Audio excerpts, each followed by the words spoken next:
बहुत समय पहले की बात है। हिमालय की एक ऊंची घाटी में एक जादुई बगीचा था। बगीचे की देखरेख एक सुंदर परी करती थी। ये बगीचा साधारण नहीं था। उसमें उगने वाले हर फूल में एक कहानी छुपी होती। जो भी उस फूल को छूता उसे उसकी कहानी सुनाई देती। कहते हैं ये बगीचा उन लोगों के लिए था जिनके दिल में कोई दर्द, कोई पछतावा या कोई अधूरी ख्वाहिश थी। हर रात चांदनी के नीचे परी अपनी जादुई बांसुरी की धुनों से फूलों को जीवित करती और उनके भीतर छुपे किस्से सुनती। लेकिन इस बगीचे में जाने का रास्ता सिर्फ उन्हीं को मिलता था जो सच्चे दिल से मदद मांगते। फिर एक दिन गांव के पास रहने वाला एक गरीब आदमी, एक ईमानदार किसान, अपनी पत्नी जो बहुत ही गंभीर बीमारी से जूझ रही थी और डॉक्टर ने उसको जवाब दे दिया था।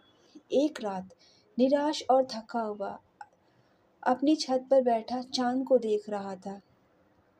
तभी एक बुजुर्ग साधु उसके पास आए और बोले, हिमालय के उस बगीचे में जाओ जहाँ तुम्हारी मदद हो सकती है, पर ध्यान रहे वहाँ तुम्हारे मन की सच्चाई का इम्तिहान होगा। आदमी ने उसकी बात सुनी और अगले दिन सफ़र शुरू किया।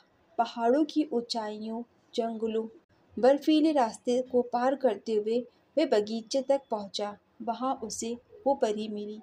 उसकी आवाज़ इतनी मीठी थी कि अतुल का सारा दर्द जैसे शांत हो गया।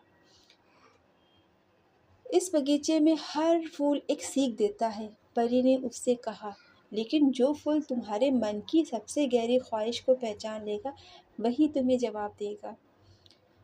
अतुल ने एक सुनहरे रंग के फूल को छुआ। फूल ने उसे एक कहानी सुनाई।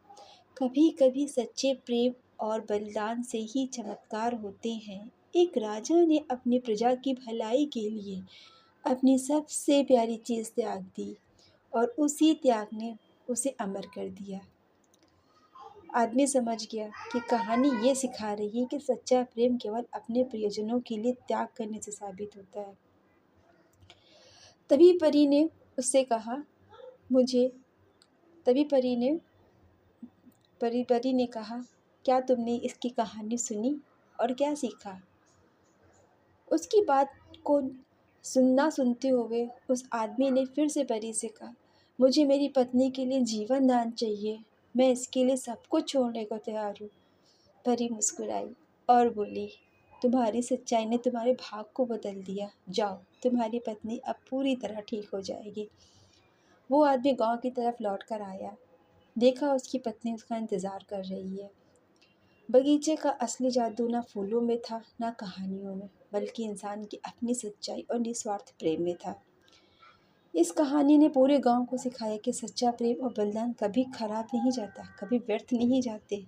और कहते हैं, जो भी इस कहानी को सुनता है उसकी अधूरी ख्वाहिशें अपने आप पूरी हो जाती हैं। बगीचा आज भी वहाँ है, बस इंतज़ार है उन सच्चे दिलों को जो अपनी कहानी लिखने का साहस रखते हैं।